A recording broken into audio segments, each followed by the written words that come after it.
ನಿರ್ದೇಶಕ ಹೇಮಂತ್ ರಾವ್ ಮುಂದಿನ ಚಿತ್ರದ ಬಗ್ಗೆ ಅಪ್ಡೇಟ್ ಸಿಕ್ಕಿದೆ.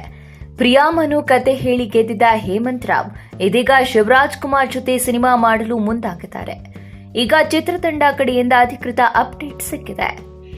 ಹೇಮಂತ್ ರಾವ್ ಅವರು ಶಿವಣ್ಣ ಮತ್ತು ಈ ಚಿತ್ರದ ನಿರ್ಮಾಪಕ ವೈಶಾಖ್ ಜೇಗೌಡ ಜೊತೆ ಕ್ಯಾಮೆರಾಗೆ ಪೋಸ್ ನೀಡಿರುವ ಫೋಟೋ ಶೇರ್ ಮಾಡಿ ಸಿನಿಮಾ ಬಗ್ಗೆ ಅಧಿಕೃತ ಅಪ್ಡೇಟ್ ನೀಡಿದ್ದಾರೆ. ಶಿವಣ್ಣ ಜೊತೆ ಸಿನಿಮಾ ಮಾಡುವ ಬಗ್ಗೆ ಸೋಷಿಯಲ್ ಮೀಡಿಯಾದಲ್ಲಿ ಸಂತಸವನ್ನ ವ್ಯಕ್ತಪಡಿಸಿದ್ದಾರೆ. ಶಿವಣ್ಣ ಕತೆ ಕೇಳಿ ಥ್ರಿಲ್ ಆಗಿ ಸಿನಿಮಾ ಮಾಡಲು ಒಪ್ಪಿಗೆ ನೀಡಿದ್ದಾರೆ. ಶಿವಣ್ಣ ಮತ್ತು ಹೇಮಂತ್ ರಾವ್ ಕಾಂಬೋದಲ್ಲಿ ಒಂದು ವಿಭಿನ್ನ ಸಿನಿಮಾ ಮೂಡಿ ಬರಲಿದೆ. ಸದ್ಯ ಶಿವಣ್ಣ ಬೈರತಿ ರಣಗಲ್, ಕರ್ನಾಟಕ ದಮನಕ, ಗೋಸ್ಟ್ 2, ರಾಮ್ ಚರಣ್ ಜೊತೆಗಿನ ಹೊಸ ಸಿನಿಮಾದಲ್ಲಿ ನಟಿಸುತ್ತಿದ್ದಾರೆ. ಈ ಪ್ರಾಜೆಕ್ಟ್ಗಳ ನಡುವೆ ಹೇಮಂತ್ ರಾವ್ ಜೊತೆ ಸಿನಿಮಾ ಮಾಡಬೇಕಿದೆ.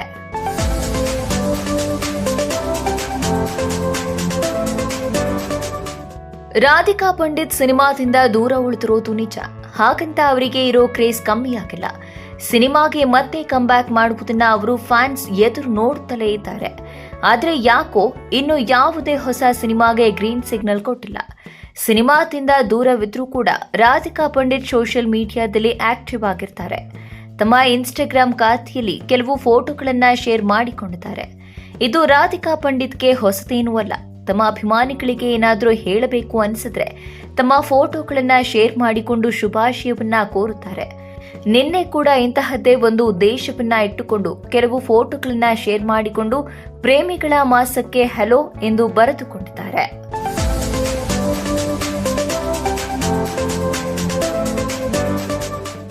ನಿರ್ದೇಶಕ ಸಿಂಪಲ್ ಸುನಿ ಹಾಗೂ ದೊಡ್ಡಮನೆಯ ಕುಡಿ ವಿನಯ್ ರಾಜ್ಕುಮಾರ್ ಕಾಂಬೋದಲ್ಲಿ ಬರ್ತಿರುವ ಚಿತ್ರ ಒಂದು ಸರಳ ಪ್ರೇಮಕತೆ.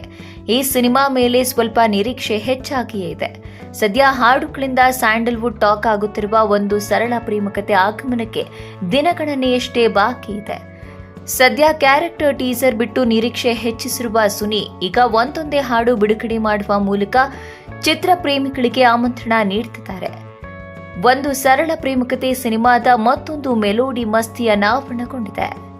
ಸೂಫಿ ಶೈಲಿ ಸರಳ ಗೀತೆಯನ್ನ ಮೋಹಕ ತಾರೆ ರಮ್ಯಾ ಸೋಷಿಯಲ್ ಮೀಡಿಯಾದ ಖಾತೆಯಲ್ಲಿ ಬಿಡುಗಡೆ ಮಾಡಿ ಇಡೀ ಚಿತ್ರತಂಡಕ್ಕೆ ಶುಭಾಶಯವನ್ನ ತಿಳಿಸಿದ್ದಾರೆ. ಎಲ್ಲ ಮಾತನ್ನು ಎಂಬ ಹಾಡಿಗೆ ಜಯಂತ್ ಕಾಯ್ಕಿಣಿ ಸಾಹಿತ್ಯ ಬರೆದಿದ್ದು, ವೀರ್ ಸಾಮರ್ಥ್ ಸಂಗೀತ ಒದಗಿಸುವುದರ ಜೊತೆಗೆ ಶಿವಾನಿ ಸ್ವಾಮಿ ಜೊತೆಗೂಡಿ ಧ್ವನಿಯಾಗಿದ್ದಾರೆ.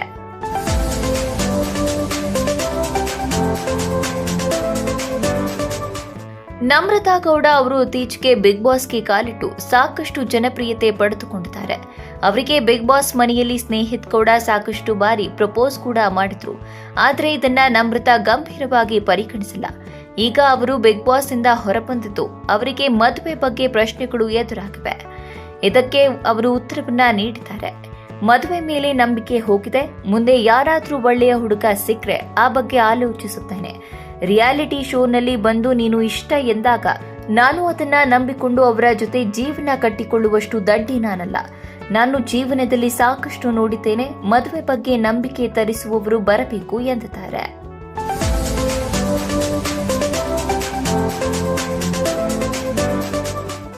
ಗಿಚ್ಚಿ ಗಿಲಿಗಿಲಿ ಸೀಸನ್ 3 ಶುರುವಿಗೆ ಕ್ಷಣಗಣನೆ ಆರಂಭವಾಗಿದೆ.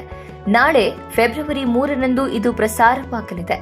ಈ ಹಿಂದಿನ ಸೀಸನ್ಗಳಲ್ಲಿ ಸ್ಯಾಂಡಲ್ವುಡ್ ಸ್ಟಾರ್ ಶ್ರುತಿ, ನಟರಾದ ಸಾಧು ಕೋಕಿಲ ಮತ್ತು ಸೃಜನ್ ಲೋಕೇಶ್ ತೀರ್ಪುಗಾರರಾಗಿದ್ರು. ಆದರೆ ಈ ಬಾರಿ ಸೃಜನ್ ಲೋಕೇಶ್ ಅವರ ಜಾಗಕ್ಕೆ ಕೋಮಲ್ ಬರಲಿದ್ದಾರೆ. ಈ ಸೀಸನ್ ವಿಶೇಷ ಏನಂದ್ರೆ ಈ ಬಾರಿಯ ಕೆಲವು ಬಿಗ್ ಬಾಸ್ ಸ್ಪರ್ಧಿಗಳು ಕೂಡ ಇದರಲ್ಲಿ ಭಾಗವಹಿಸುತ್ತಿದ್ದಾರೆ. ಅದರಲ್ಲಿ ಈಗ ಹೈಲೈಟ್ ಆಗಿರುವುದು drone Prathap. Big boss runner up ಆಗಿರುವ ಡ್ರೋನ್ ಪ್ರತಾಪ್ ಇದೀಗ ಗಿಚ್ಚಿ ಗಿಲಿಗಿಲಿಗೆ ಎಂಟ್ರಿ ಕೊಟ್ಟಿದ್ದಾರೆ. ಗಿಚ್ಚಿ ಗಿಲಿಗಿಲಿಯಲ್ಲಿ ಭರ್ಜರಿ ಎಂಟ್ರಿ ಕೊಟ್ಟಿರುವ ಡ್ರೋನ್ ಪ್ರತಾಪ್ ಸೂಪರ್ ಆಗಿ ಡ್ಯಾನ್ಸ್ ಮಾಡಿ ಸ್ಟೆಪ್ ಹಾಕಿ ಒಳ್ಳೆಯ ನೃತ್ಯಕಾರ ಎನಿಸಿಕೊಂಡಿದ್ದಾರೆ. ಇದಾಗಲೇ ಬಿಗ್ ಬಾಸ್ ಸ್ಪರ್ಧಿ ವಿನಯ್ ಕೂಡ ಡ್ರೋನ್ ಪ್ರತಾಪ್ ಒಳ್ಳೆಯ ನಟ ಎಂದು ಹೇಳಿದ್ದು ಅದನ್ನೀಗ ಡ್ರೋನ್ ಸಾಬೀತು ಮಾಡುತ್ತಿದ್ದಾರೆ.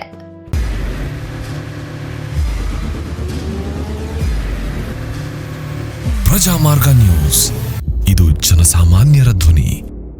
ನಮಸ್ಕಾರ. ನೀವು ನೋಡ್ತಾ ಇದ್ದೀರಾ ಪ್ರಜಾಮಾರ್ಗ ನ್ಯೂಸ್. ರಾಷ್ಟ್ರದ ರಾಜ್ಯದ ರಾಜಕೀಯದ ಬಗ್ಗೆ ಹೆಚ್ಚಿನ ಸಿನಿಮಾ ಅಪ್ಡೇಟ್ಗಳಿಗಾಗಿ ಫಸ್ಟ್ ಲೈಕ್ ಮಾಡಿ, ಸಬ್ಸ್ಕ್ರೈಬ್ ಆಗಿ, ಹಾಗೆ ಫಾಲೋ ಕೂಡ ಮಾಡಬೇಕು.